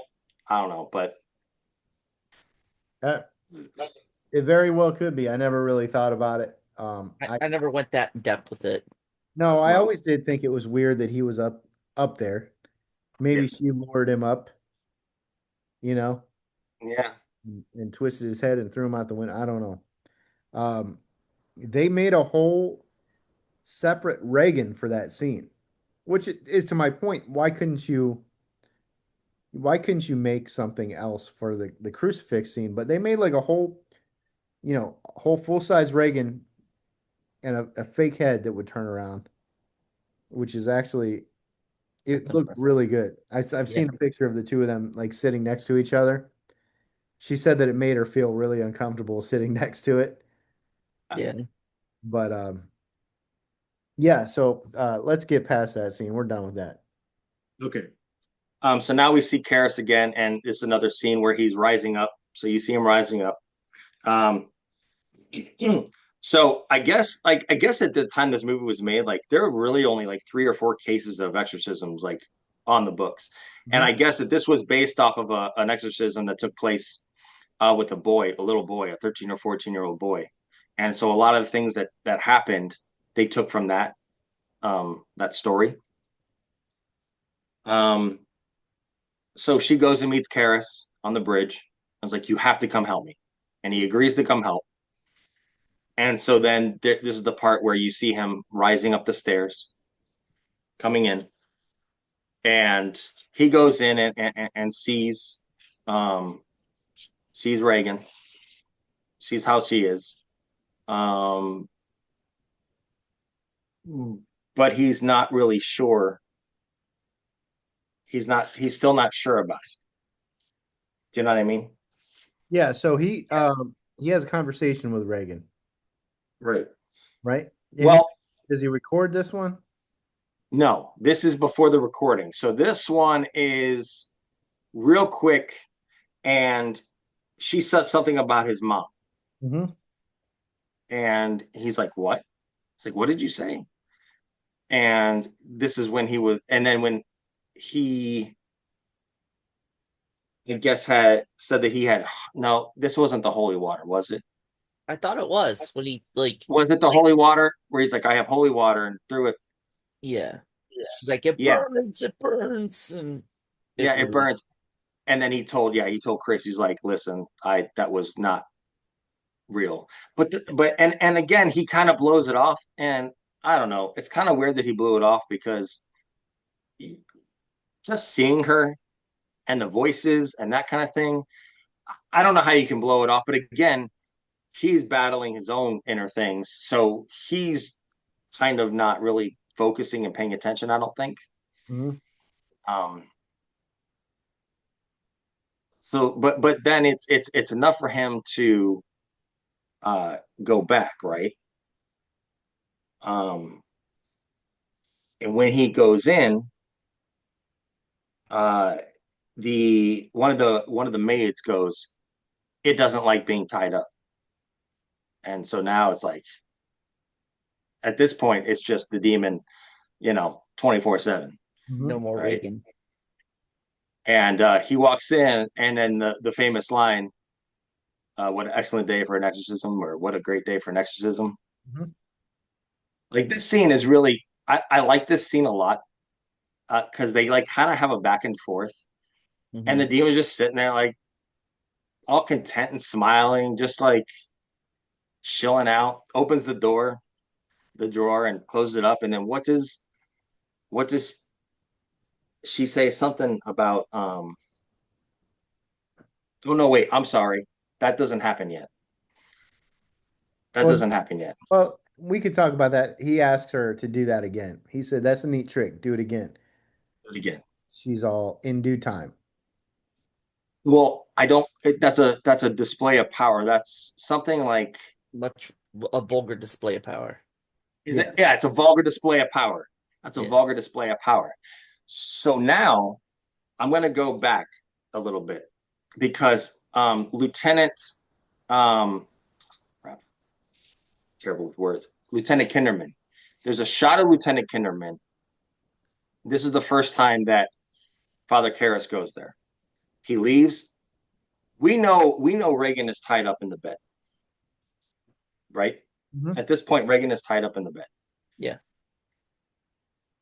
Father Karras leaves. Kinderman's looking up in the window, and what do we see in the window? We see a shadow of Reagan walking.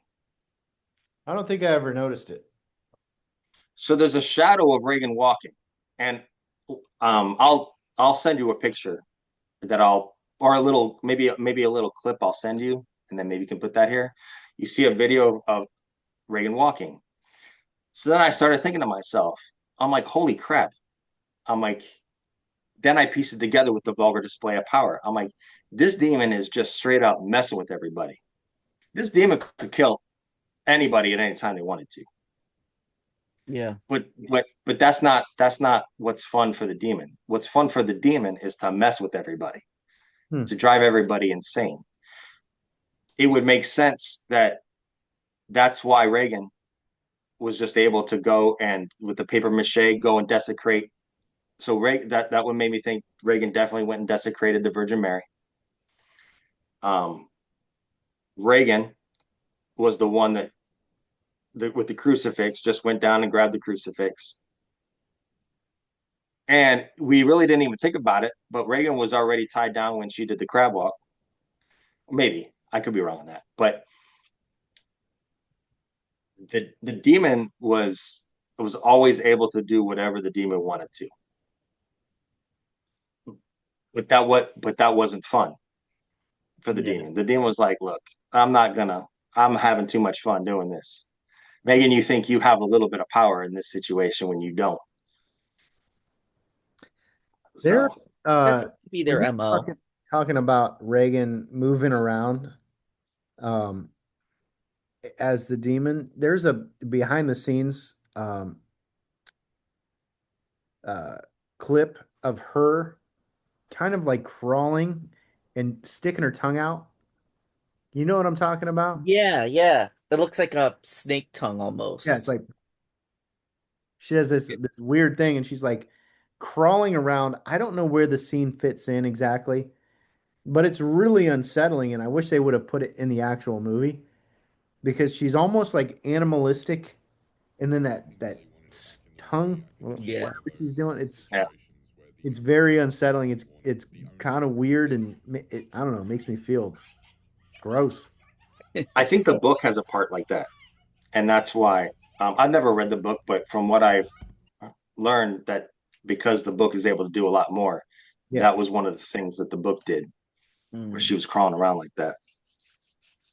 But yeah, that definitely like that when he looks up and sees the shadow, I'm like, oh yeah, this chick can just get up whenever she wants to. But she's making him. But the was like, yeah, okay. Oh no, I'm tied down. Oh no. I never noticed the shadow. I'll have to watch that Mm-hmm. again. Yep. So from there, what? Um, so now, uh, when Karis was in there, he goes back in and records, and that's when they had their little back and forth, and then she starts speaking on all these different tongues. Comes to find out that she's not really speaking in tongues, just speaking backwards, Hmm. right? And so the one guy's like, "Oh, she's just speaking backwards and play it the frontwards way." And it was like, this is when started talking about Marin and that kind of thing.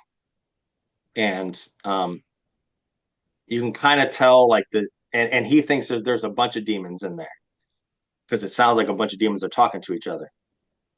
And um,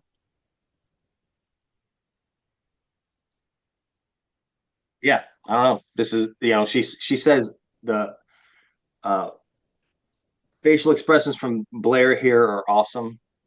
Um, she does a little smile face, Yep. and then the angry face. That's scary smile face, by the way. It is such a She does scary the smile hands. face. Yeah. Yeah, It's so eerie. Is this it is. does It the is. hands? Uh, yeah. So then he's still questioning it, but then comes back, and then she's like, "You got to come up and see this." And then they finally see the help me on her stomach. Hmm. Yeah. Now he's finally convinced. I don't know what took him so, but he was basically saying how hard it was to get the church to agree to an exorcism. Yeah. Um, But so yeah, so then they go ahead. he gets the exorcism though. He goes and he has Well, them, he yeah and sent a telegram out yep. uh, to Marin. And well, they said we don't want you to do this one alone. We want you to do it with Father Marin. Yep. And then he comes in. Yeah, and then Marin at 1 hour 40 minutes 47 seconds into the movie, we get the iconic fog scene. Mhm. Cover of the movie. Yeah, and it's interesting because there's a scene earlier in the movie that is exactly the same shot, but it's like a peaceful shot. So that's interesting. It's like way It's earlier in the sleeping to movie. show that now it's dark and that Yeah, it's bad yeah. there. The director likes to use the word juxtaposition a lot. So in his thing, he said the juxtaposition of these two shots, and so he comes in, and you know, and in another deleted scene, he has coffee with Chris, and Chris is like, "I've got some brandy or Oh something yeah. that I could put in there," and he goes, and he said something, and I wish I would have wrote it down, but he said something interesting, like, and it was a moment of levity in a serious situation, kind of humanizing him, showing he's just a man going up there trying to do this thing. Um, but yeah, then he takes Karis, and Then they go on Tells him it's a upstairs. liar. Don't believe anything it says. yep, Hmm. yep, So they get up there. They start doing their thing. He puts the I don't know what the stuff is called. He puts their stuff on. He uh-huh. says, "Let's get started." Um, from here, basically, they go through these rounds, and Father Marin, uh, he has to stop. He has a heart attack. Yeah. Well, not yet. The first time that they go, they just have to they take a break. They have to take a break, Yeah. and they both leave, and he's like we need to take a break because the demon was really getting to the other father, Yeah, he's like talking about his mom and stuff. my mom a lot and that kind of thing, Yeah. just having a good old time. um You and they can't be got talking they got about a father's mother. Hmm? You can't be talking about a father's mother. no. No, That's nope. all. That's so off limits. Yep. Can't do it. so she floats up, and the power of Christ compels you. Yep. They Right put the there demon in the back back, down. in your background. Yep, yep. Floating up above the bed, Yep. And just out of it. And he tries to tie her back up, and demon comes to, just knocks him in the head. yep. Oh no, I'm sorry. Is that later? I forget if that's later or not. But anyways, they have to leave the room, and then they're talking, and he's like, maybe, I need to do this part. And then the other father goes downstairs, and he's just like his head are in his hands, and he doesn't know what to do. And he's having a real hard time because and that's his faith, and that's what the demon keeps bringing up, that he keeps questioning his faith, and so it's hard for him to be a part of it. But then something happens. I can't remember what happens exactly. I think Chris says something to him like, is she going to be okay? And then he kind of musters up the strength, and it's like, yeah, she's going to be okay. And then he goes back up. You see him rise up again. You see him go in, and Father Marin is dead on the bed. Reagan's in the corner of the bed with now at this point, Reagan's not laughing or anything. Reagan's just the demon's just kind of sitting there, like staring off. And I kind of looked this up, and I guess in the book, the demon was pissed because the demon wanted a fight. The demon wanted this battle with Marin because this isn't the first time that they battled, apparently, right?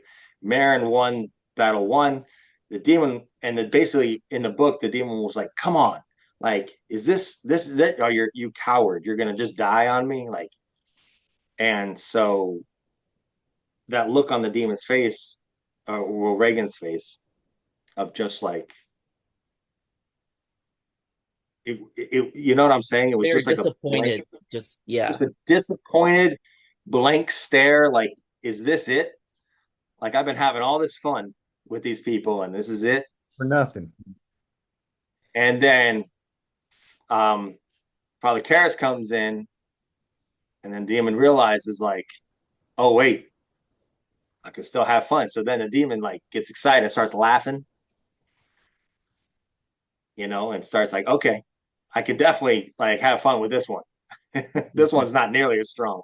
Yeah, this one's an easy one. Yeah, this one's easy.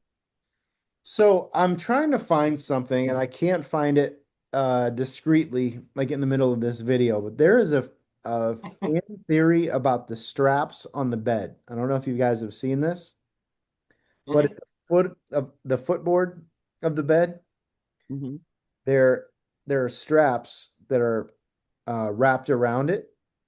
And I want to say it's the way it's wrapped like an XII and then an IX maybe. And there's the fan theory is that it's they're Roman numerals that coincide with verses in the Bible. Oh, really? Okay. Yeah. I wish I could find if I can find the guy's video, I'll put a link in the description of it. Okay. Um, but it looks like the X and the II are intentionally wrapped on the foot of the bed. Okay. I never heard that. Could just be coincidence, Mm-hmm. but the way it's wrapped, it looks like it was intentional. I mean, I guess you would have to see what that verse, like what it says. You know what I mean? Like if it Yeah, would in make his sense. video, there's no way anyone's gonna make it through this video. But in his video, he dissects it and he tells you what the verses are and what they say. I Okay, think that's they have pretty cool. demons or something. I don't know. I'll Huh. have to check that out for sure. Yeah. Yeah, that's interesting. Uh, so from there, where are we at? Well, I mean, we're at the final fight. Um, you know, Karras just starts wailing on Reagan Mhm. and like it's like, come into me, Take me, take me. Take me. take me, And demon. he hits him. Yep, And the demon enters Father Karras. Father Karras turns and runs right out the window and just bolts. It, yep, takes a swan dive into the asphalt. yep. And So that's it. He did. so we're to believe that the demon died because No. The Karras died. demon's host died. And for whatever reason couldn't enter back into Reagan. You know? So do you think that goes back to the beginning where that it's not Halloween anymore?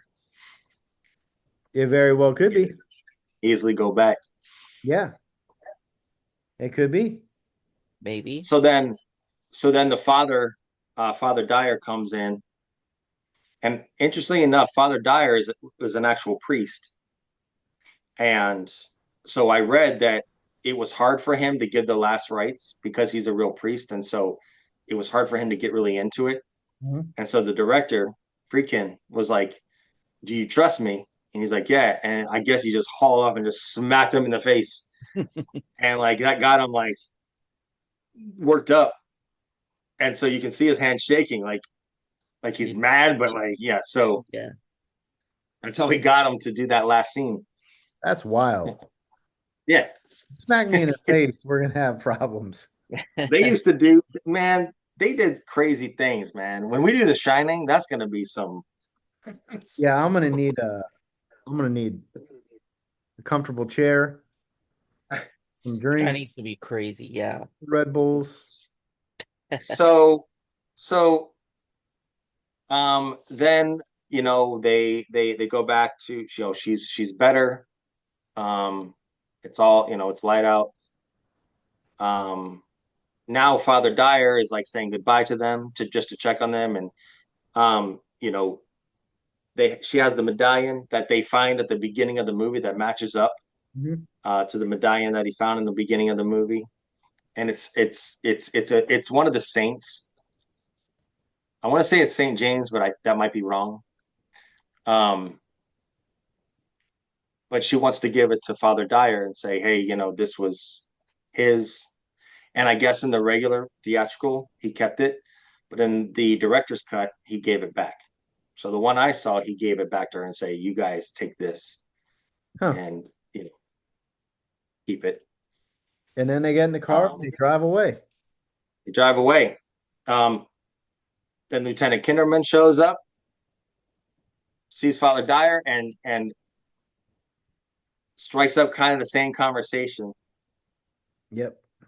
that he did with Father Karras. Like, "Hey, do you like movies?" That kind of thing. And he's like, "Yeah." He's like, so then they go see him. Then you can see that they're going to continue their friendship because they have a connection.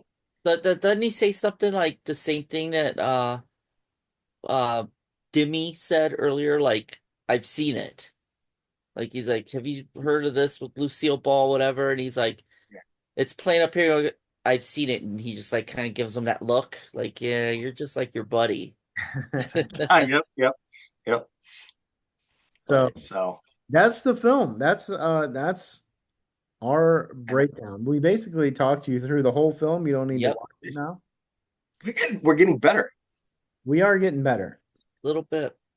But that's when you actually finally see the name of the movie, that like The Exorcist, Pops right up there. Yeah, that's true. That's the first That's time because you they see it. don't show the beginning. It just jumps right into it. They don't show Yep. anything, Damn. which is great. I love it when movies do that.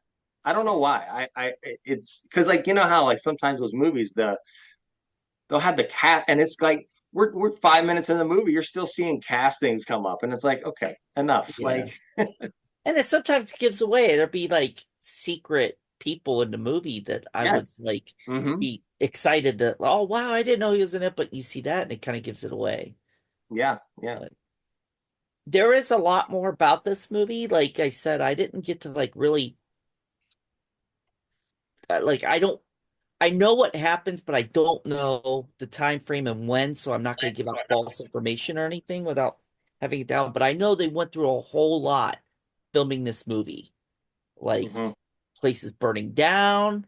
Reagan got hurt. Linda Blair got hurt really bad while filming this movie. Just so much darkness happened. And I know we're not talking about the others, but it goes almost in a full circle because they go to film the beginning. In that movie, there's like two different versions of that movie because it started off filming, Mhm. director got killed or something, and it just mm-hmm. there's some like everyone always says there's something dark over this movie. Like, Yeah, and I mean I can see it. It is a sketchy situation to really like topic to touch on to mess with, especially if you have a little 13-year-old girl doing those crazy things Yeah. in it. yeah. Someone's gonna get mad at you, regardless if you believe or not. You're gonna get something after you. So kind of piggybacking on what you're saying, Steve, you're right. So the things that you're saying, so basically some facts that I learned. Do you want me to go over those, or are we done? No, hit the facts. All right. We're at 2 hours right now.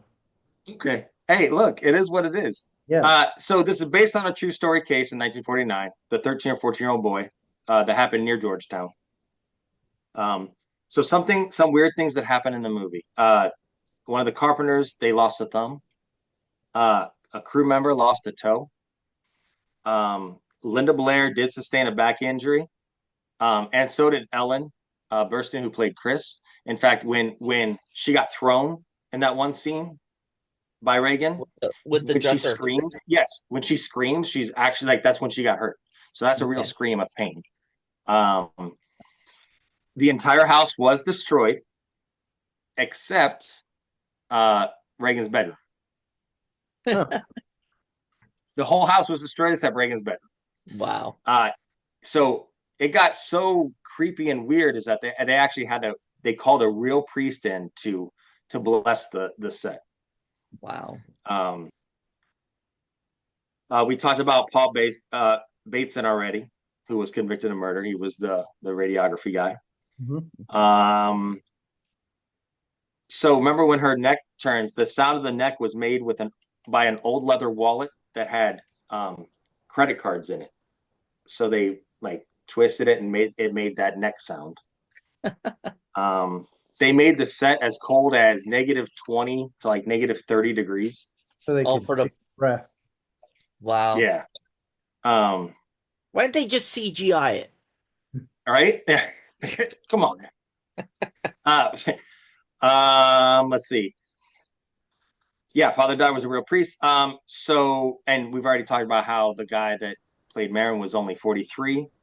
So that head spinning prop that you were talking about, it's on display it's called the Museum of Moving Images in Queens, New York. Mhm. So you can go see it. That's cool. Nice. Let's see. I got a lot of these off of this one site called Creepy Catalog. So the iconic the fog scene was inspired by a painting called The Empire of Light. And I got a picture of it online, so I can, if you want to put it in here, we can. Um, so a couple of actors and actresses. So do you know a director that was asked to direct this movie? Maybe. Go ahead. Mm-mm. Well, hold on, I'll get to that. Hold on, that's my bad. So, the girl that played Violet in Willy Wonka, sorry, the girl that played Violet in Willy Wonka, Yep. Yeah. she was going to be Reagan. Hmm. Chris was turned down by Jane Fonda and Audrey Hepburn. I got two more pages. Sorry.